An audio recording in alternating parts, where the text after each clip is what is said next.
Good afternoon. I first would like to thank Proximus to be here because it's an opportunity and also a challenge for me. I recently was promoted at the rank of General Major, but if you translate it in French, of the French army, you would call it Général de Division. A division is a unit of 10,000 soldiers. So addressing to the leadership of this unit, it would look like what addressing you today. I feel the pressure, the responsibility, but also the motivation to speak to you today. Let me first set the scene. Second World War. The Special Operation Executive, a dedicated unit set up by Winston Churchill with one mission. He ordered them to set Europe ablaze. Their task: conduct espionage, support resistant movement, and disrupt operation behind the enemy lines. At the same time, or further in the development of the war, all German agents present in UK were turned by the intelligence service in UK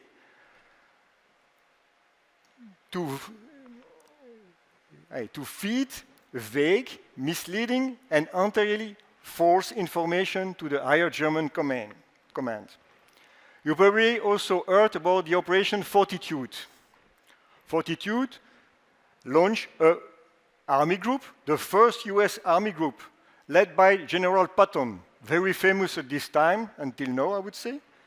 But this army group was made of inflatable tanks, dummy landing craft, and fake radio traffic. This all was a masterpiece of intelligence work, undercover strategic deception operation, with one goal: let think the German that the disembarkation would happen in Pas-de-Calais and not in Normandy, and it saved life. Are we at war?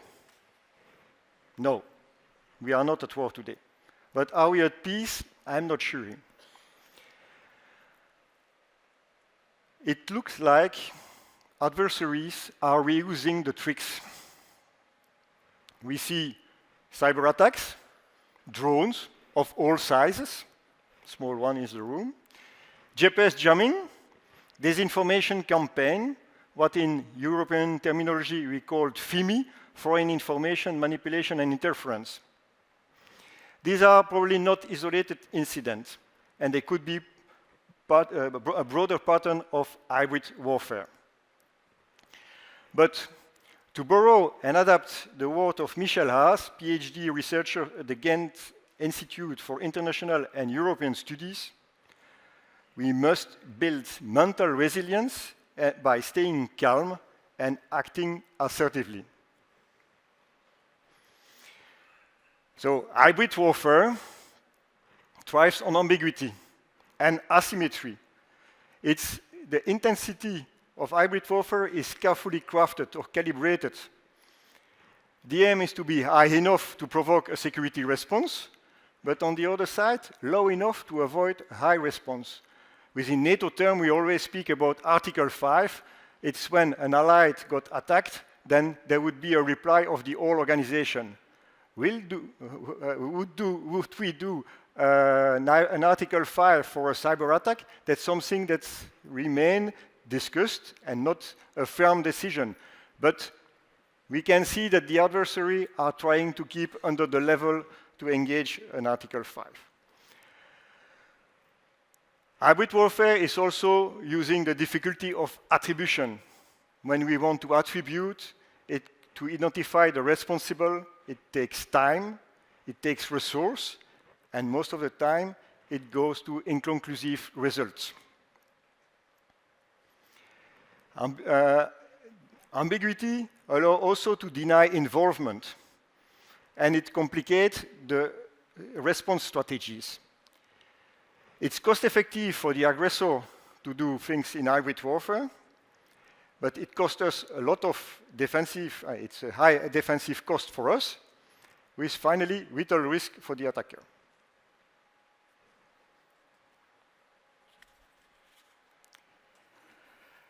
And I have to admit, cyber is fully part of hybrid warfare.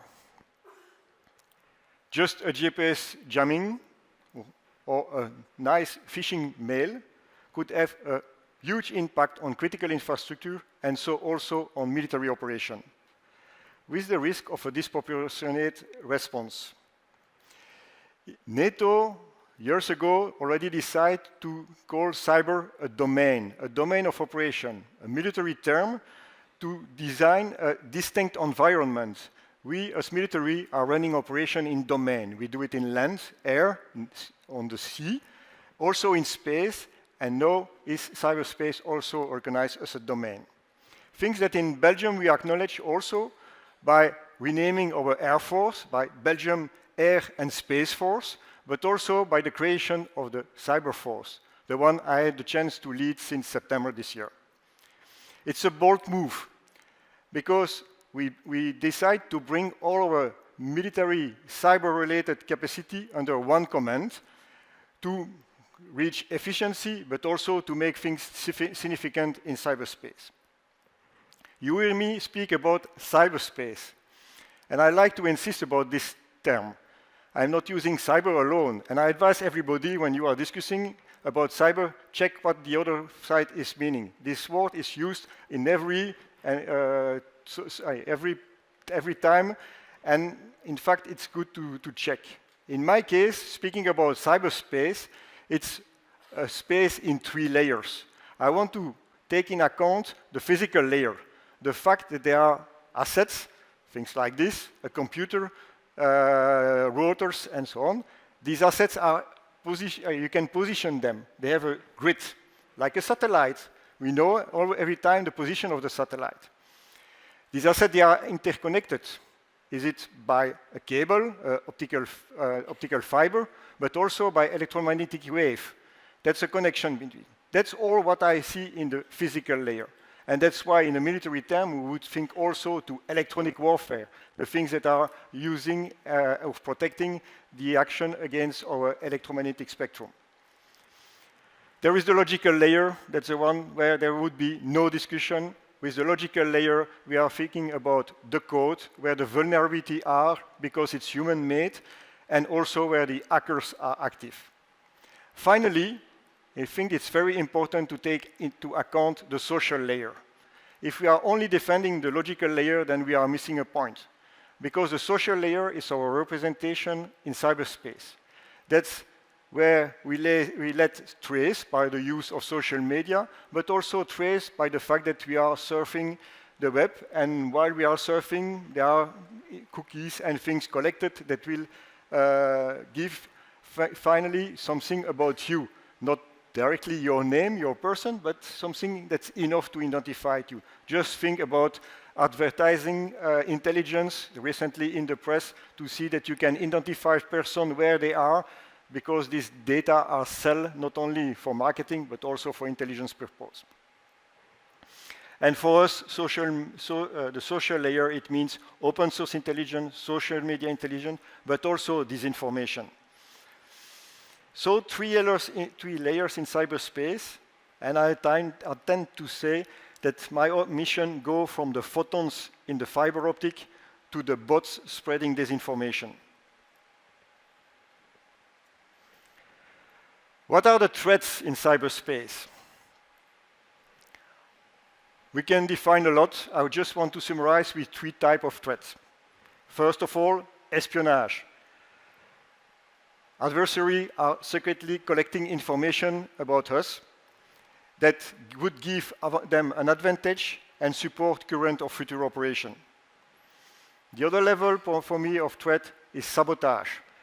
When systems are jammed or spoofed, when an adversary is trying to disrupt your network or doing things that will destroy, then we have a link between digital and physical, and with an impact that we called cyber effect in cyberspace. Finally, the last threat I want to mention today is disinformation. Already said many times, but I want to insist, because disinformation is a deliberate action. It's feeding force of manipulated information to deceive, mislead, and confuse the population, what can have a huge impact in time of election, for example. What I like also to mention is these different threats are present in the 3 layers, or there is a relation between the 3 layers, better said. When a ship is with the anchor cutting a cable, then it will have an impact on our networks. A DDoS action or a ransomware is always coupled with a disinformation campaign. And finally, open source is probably the best way to make the best spear phishing emails, because there is a lot of information to target you. So you see that these 3 layers that I'm describing are interconnected. But what I like also to say as, from a military point of view is that I was speaking about domain, and these domains are also interconnected. So now we have the 4th or the 5th domain, cyberspace, but there is a link between cyberspace and the other domain. Satellite imagery is available open source with very precise information. That's perfect to make a reconnaissance. Perhaps not to drop a bomb, you never know, but certainly to make an action on the ground and see how the street is, where is the different angle of view, and so on. A lot of information is to find in open source. It will so help the preparation of an operation that will be done inland. The digital action precedes the physical action.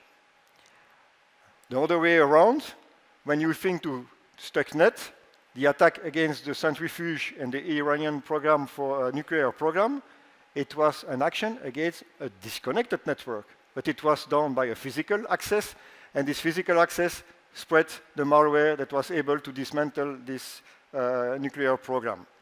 So you see the link, again, between a land of physical access and an impact in the cyberspace. And finally, I just would like to mention the aspect that we are having in Belgium also, when we think about EVRAS, the program that was run in the southern part of Belgium for education about sexuality and relation in the schools, but also the incident we had in Heusden-Zolder, the amok, where two communities were fighting each other, or just the action of Code Rouge, we see that these actions are started in the social media and are amplified by the social media. So action in the physical world that are related to the cyberspace. And finally, an illustration about the lessons we already can take about the conflict between Russia and Ukraine. Sorry. When we look at this conflict, we can see 3 phases. The first phase, before the conflict, there was a high use of disruptive cyber activities. These disruptive cyber activities had one aim. Combined with disinformation, it was to convince the Ukrainian population that her government was not able to protect her. When the invasion started, there were these destructive operations led by the Russians. And these destructive operations were combined with the military operation that was what we called in military time joint operation, where you combine an action in from the land, from the air, eventually from the sea, and now from cyberspace. But now there is another trend in Russia. There's the use of cyberspace in another way, because in fact the bombs are more efficient than the use of cyberspace to make disruptive or destructive activities. So now we are in a third phase from the war in Ukraine, where cyber is used just purely for intelligence. And I like to mention what I don't have in my pocket today, but you have probably all one of you are doing it, but the phone you are using for a Ukrainian soldier or for a Russian soldier also, that's a target marker. If he's at the front line with his phone, then he's sure his life will be very short. That's things that are in my responsibility to learn to our soldiers, to protect them by giving rules about the use of smartphone and the opportunity a smartphone can give, but also the danger of it. Coming to Belgium. In Belgium, we have a national cyber strategy. You are not able to read it yet because it's a draft, but it's nearly ready to sign. And I'm not disclosing a secret, but the national cyber strategy is composed of 4 pillars: cybersecurity, law enforcement, diplomacy, and defense. And that was a big change in the way to approach cyber in Belgium. That's to define different responsibilities. Because cybersecurity is one thing, the thing you know at most, the thing that is led by CCB with the implementation of NIS2. We heard it already. Advantage, disadvantage. In my position, you will hear, I see a lot of advantage in the fact that NIS2 is implemented, certainly for critical infrastructure. But the cybersecurity is the business of CCB, and we are supporting them, not only defense, but also the police, the crisis center, state security. All together, we are building the cybersecurity for Belgium. The second pillar, law enforcement. That's always better to get the criminal behind the bars so that they are in prison, so they can stop their activity. So every case that can be handled by the police and the federal prosecutor office is a case where if it goes to the fact that criminals are in prison, that's something that makes the life of the criminal more difficult. But they are also active on European level and sometimes international level. Just remember the dismantle of the botnet of No Name recently. These are activities that our law enforcement are doing, and we are supporting them with our technical expertise. Finally, not finally, but diplomacy, that's something that's not always known, but we have a Belgian cyber ambassador. I tried to say that's not the lucky one, but that's the only ambassador. No, that's not the only one, but that's one ambassador that's not abroad, because there is no embassy in cyberspace. His embassy is in Belgium. He sits in Brussels, in the HQ. But he has a very important role because he is discussing all the measures that are taken or all the discussion with the UN or the EU or NATO about regulation, about the way to use cyberspace. And he is defining the Belgian position. But also in the attribution procedure, because we spoke about law enforcement, how can we also make the life of the cyber criminal, of the cyber actor difficult? It's just by daring to attribute. That's what Belgium did in 2022. And when Belgium said to China, we do not agree with the fact that you are tolerating actors that are attacking our network. It was against Belgium Defense and the Minister of Interior. That was an action prepared by Foreign Affairs, based on information collected by all the security and intelligence service. My service had the responsibility to bring the report, and Foreign Affairs draft then a proposal for the government. As the government, they decide what are the diplomatic actions that we can take. That's all the role of our cyber ambassador. So I hope that with this point you understand already that there are 3 different responsibilities existing in Belgium. And the final one is in front of you, cyber defense. But when I am speaking about cyber defense, I mean all the things that the defense can do in cyberspace. So I am playing with the word, but it's on purpose. And thinking about the activities we are doing in the Cyberforce, protect, defend, collect, and fight, define our 4 types of operation. We are protecting our network. I'm not sure I will recall it the right way, but what was said before is everything you can do preventively will be less costly than doing it after. So protect is all the action we can take to prepare our network to be more resilient by giving rules, but also by awareness and so on. Defend is what we do if there is an attack against our network. But collect then is more the dark side of our activities. It's knowing what happened in cyberspace, understanding the threat, understanding the actors, but also using cyberspace for collection purpose. The Cyberforce is composed of one cyber command, and the cyber command is a dedicated unit within our intelligence and security service. And finally, fight. Let's be ready to do also potentially what our adversaries are doing, for example, in Ukraine. Be ready to combine cyberspace effect with other operation if we have to.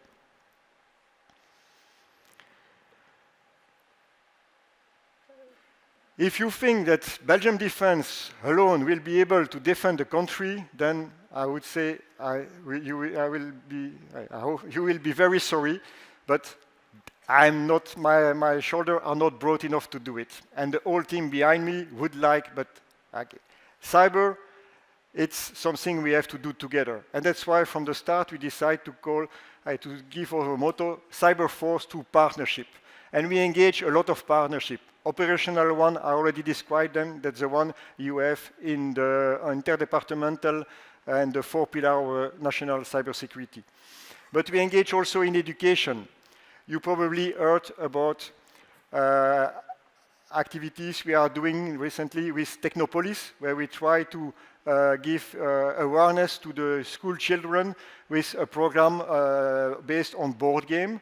But I would like also to mention a very good initiative in Belgium, the Cybersecurity Coalition, a unique organization in Belgium where we bring people together to exchange experience and awareness and knowledge about the risk of cyber. I'm running. They are numbered, so I will find my way.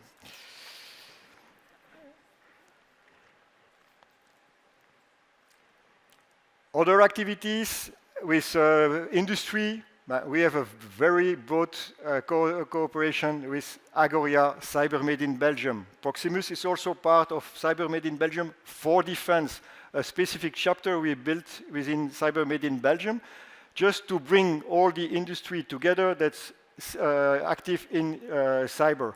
And there is one motto for Cyber Made in Belgium. Because if we are doing it well in cybersecurity in Belgium, and that all the Belgian industry are taking it as a good thing to do, then every product that will go out from Belgium will be cyber secure. So that's the motivation we have to keep. We can be proud of our situation in Belgium. It was mentioned, we are in the 10 countries, the top 10 of the countries about cybersecurity. So let's build it also in our industry. I like also to mention our cooperation with the European Space Agency. As a defense, communication system, imagery, and positioning are really relying on space. So space and cybersecurity space is for me a key asset. And in Belgium, we have the European Space Agency present with REDU, what's sometimes called the Cybersecurity Valley of Belgium. Why? Because there, that's the cybersecurity center of the European Space Agency. So we have close link with them to develop our knowledge and to exchange experience. Finally, research, education. We have launched what we call cyber defense factories. One is in Charleroi, A6K, A6K, or West. 2 more to come, one in 2026, one in 2027. These cyber defense factories, they are bridgehead to the industry, a link between the intelligence and security activities and the public sector. And there we want really to implement the triple helix approach with links between industry, academic, and public sector. And you also probably heard about a program we just launched that we called Strike IT. It's a call for project for 2026. With short innovation program, with a high technical readiness level, there is €1 million available per factories for this program, with one focus, IoT dual use. Why IoT? Because all the new weapon systems we will acquire in Belgium, or we have already, are connected, and it means a lot of IoT inside.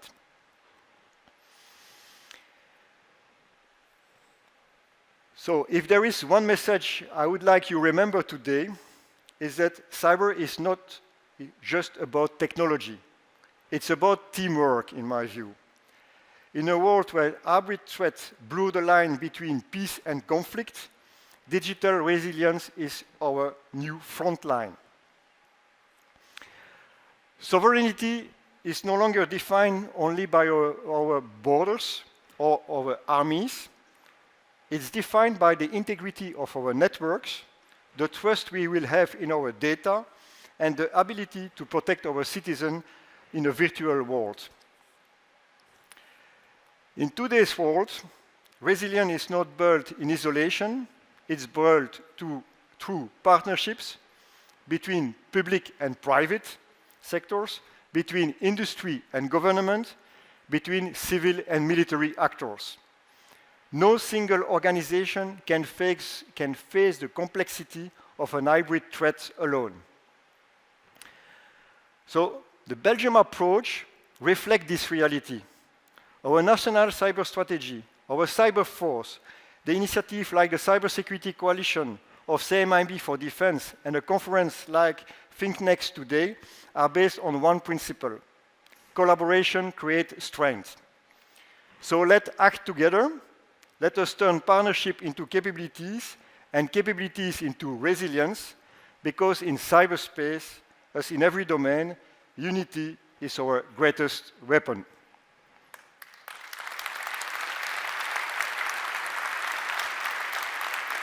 I thank you for your attention.